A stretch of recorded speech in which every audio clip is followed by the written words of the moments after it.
என்னோட கிளைண்ட் ஒருத்தர் franchisee business எடுக்க போறதா சொல்லி பிசினஸ் கன்சல்டேஷனுக்காக வந்திருந்தாரு. அவர் எடுக்க போற பிரான்ச்சைசி பிசினஸ்ல ஃபண்டமெண்டலா வேல்யூ இல்ல. சோ இந்த பிசினஸ் நீங்க எடுக்காதீங்க அப்படின்ற மாதிரி சொல்லியிருந்தேன். அது எதனாலன்ற மாதிரி கேட்டிருந்தாரு. சோ கிளைண்ட் டீடைல்ஸ் வெளியில விடக்கூடாதுன்றதுனால எக்ஸாம்பிளா நம்ம டொமேட்டோ அதாவது தக்காளி அண்ணனோட பிசினஸ் மாடலை எடுத்துக்கலாம்.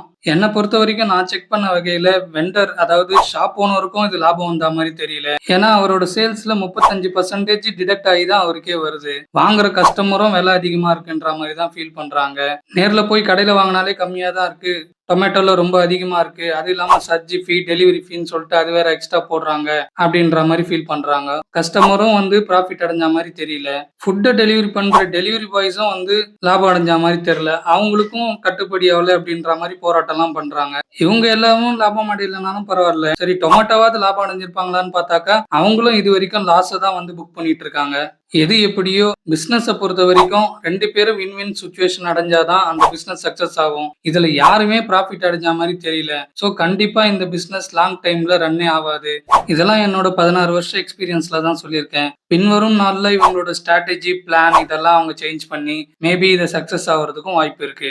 இப்போதைக்கு இந்த பிசினஸ் கண்டிப்பா ப்ராஃபிட் மேக் பண்றதுக்கு வாய்ப்பே இல்லை.